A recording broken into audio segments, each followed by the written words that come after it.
Selamat malam, perkenalkan nama saya Marsanti, NIM 190507659. Di sini saya akan mereview kembali materi yang telah dipresentasikan oleh kelompok 3 mengenai membandingkan novel Indonesia dan novel terjemahan.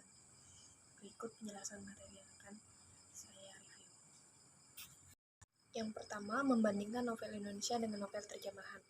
Jadi, untuk novel Indonesia, novel Indonesia itu novel yang menggunakan bahasa Indonesia dan pengarangnya itu berasal dari Indonesia. Biasanya tokoh cerita menggunakan nama-nama asli Indonesia. Lalu setting novel Indonesia ini adalah 66% mengambil setting waktu kekinian zamannya, serta 34% bercerita tentang masa yang belum lama berlalu. Lalu untuk contoh novelnya ada 4. Yang pertama ada Gadis Pantai, lalu Siti Nurbaya, karya Marah Rusli atau Laskar Pelangi karangan Andrea Hirata. Lalu untuk novel terjemahan, jadi novel terjemahan ini novel yang ditulis dalam bahasa asing oleh pengarang berkebangsaan asing yang telah dialihbahasakan ke dalam bahasa Indonesia. Lalu untuk setting pada novel terjemahan ini biasanya berada di tempat-tempat atau suasana luar negeri dengan beragam kehidupan yang modern atau kehidupan yang lebih klasik. Untuk penongkohan di dalam novel terjemahan ini biasanya disesuaikan dengan budaya atau negara asal oleh pengarang novel terjemahan tersebut. Lalu untuk contoh novel terjemahan ini ada Twilight Saga atau Twilight, lalu Harry Potter, Petualangan Sherlock Holmes, dan lain sebagainya. Mungkin teman-teman tidak asing dengan nama-nama novel yang telah saya sebutkan tadi. Lalu selanjutnya ada persamaan dan perbedaan novel Indonesia dan novel terjemahan dari segi unsur intrinsik dan unsur ekstrinsik. Untuk persamaannya dari unsur intrinsik yaitu sama-sama memiliki unsur seperti tema, alur, ada alur maju, alur mundur, dan alur campuran. Lalu untuk tokoh dan penokohan, sudut pandang, latar gaya bahasa, dan amanat. Itu untuk unsur intrinsik dari persamaan novel Indonesia dan novel terjemahan. Lalu untuk unsur ekstrinsiknya, sama-sama terdapat biografi pengarang berdasarkan kondisi masyarakat dan mempunyai nilai-nilai moral di dalam ceritanya. Selanjutnya untuk perbedaan novel Indonesia dan novel terjemahan, perbedaannya itu terletak pada perbedaan pengarang, kondisi masyarakat, serta nilai-nilai moral dalam ceritanya yang disebabkan oleh perbedaan latar belakang geografis, sosial, dan budaya di negara Indonesia dan negara lainnya. Yang kedua ada karakteristik novel terjemahan. Yang pertama, bahasa yang digunakan biasanya bahasa baku. Lalu yang kedua, lebih banyak kisah hayalan atau karangan. Yang ketiga, watak dan perilaku tokoh berdasarkan latar belakang sosial dan budaya. Lalu yang keempat, gaya bahasa ini menggunakan gaya bahasa negara asal. Lalu ada yang kelima, menceritakan kehidupan seseorang dengan lengkap yang ditulis dalam bahasa asing dan dialihbahasakan ke dalam bahasa Indonesia. Lalu memiliki unsur intrinsik dan ekstrinsik. Lalu selanjutnya pembangun sebuah cerita, dan yang terakhir memiliki pengarang dan tersusun secara kronologis. Untuk unsur intrinsik dan ekstrinsiknya, untuk unsur intrinsik ada tema, amanat, setting, penokohan, dan alur. Lalu untuk unsur ekstrinsiknya ada nilai ideologis, nilai politis, nilai ekonomi, nilai sosial, nilai budaya, nilai religius, nilai humanistik, nilai estetika, nilai edukatif, nilai psikologis, dan nilai moral. Pertama ada novel. Jadi novel ini merupakan sebuah karya prosa yang panjang yang mengandung rangkaian cerita seseorang dengan orang di sekelilingnya, dengan menonjolkan watak dan sifat setiap pelaku. Rangkaian cerita ini dibangun melalui masalah atau konflik yang dihadapi tokoh di dalam cerita. Karena masalah atau konflik yang diceritakan dalam novel itu lebih dari 2 dan kompleks. Oleh karena itu, tidak heran jika novel lebih panjang dari cerpen yang biasanya hanya memiliki 1 atau 2 konflik di dalam ceritanya.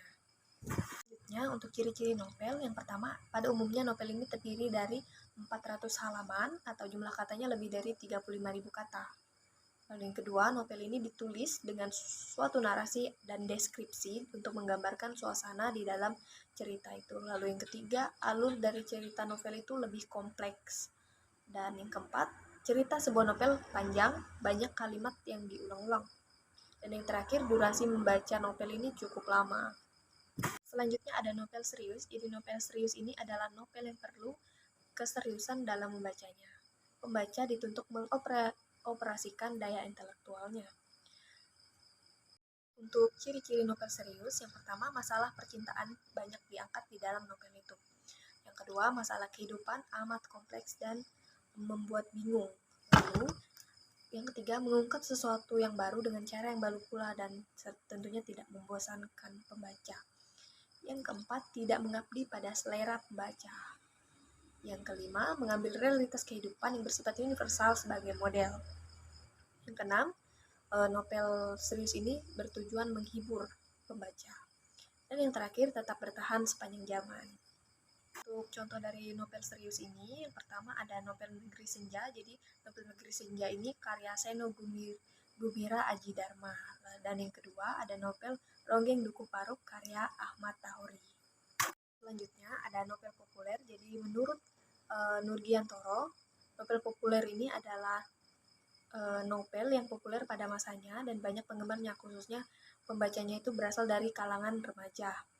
Novel jenis ini menampilkan masalah yang bersifat aktual pada saat novel itu muncul. Pada umumnya, novel populer ini bersifat artifisial, hanya bersifat sementara, cepat ketinggalan zaman dan tidak memaksa orang untuk membacanya sekali lagi, seiring dengan munculnya novel-novel baru yang lebih populer pada masa sesudahnya. Teman-teman sekalian banyak menemukan novel-novel seperti itu pada zaman sekarang. Itu merupakan contoh dari novel populer. Lalu selanjutnya, dari segi penokohan menampilkan tokoh yang tidak jelas, identitas, tradisi, kulturalnya. Yang ketiga, tema yang diangkat biasanya menyangkut kisah percintaan remaja yang masih bersekolah. Banyak ya terdapat novel-novel seperti itu di kalangan remaja dan sangat digandrungi remaja-remaja pada zaman sekarang. Yang keempat, dari segi latar, tempat, dan peristiwa cenderung menampilkan latar kontemporer dengan berbagai peristiwa yang aktual. Dan yang terakhir, tampilnya tokoh-tokoh yang stereotip.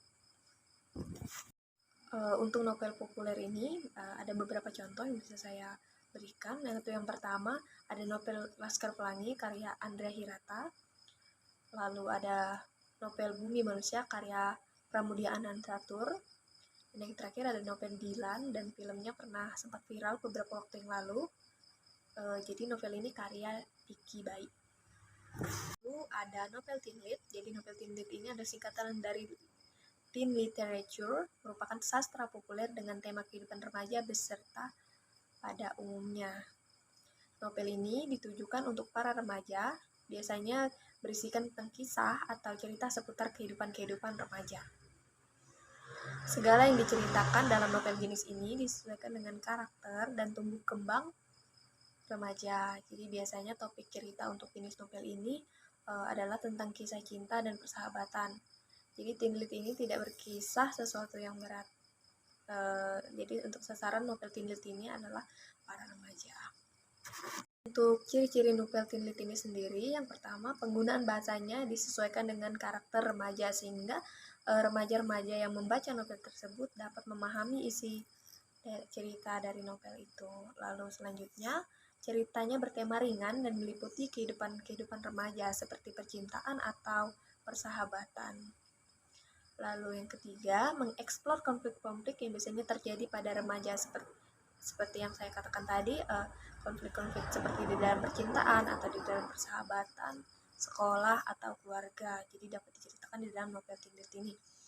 Lalu untuk yang keempat, menyelesaikan masalah dalam cerita diselesaikan dengan cara yang menarik sehingga pembaca tidak lekas bosan ketika membaca novel tersebut.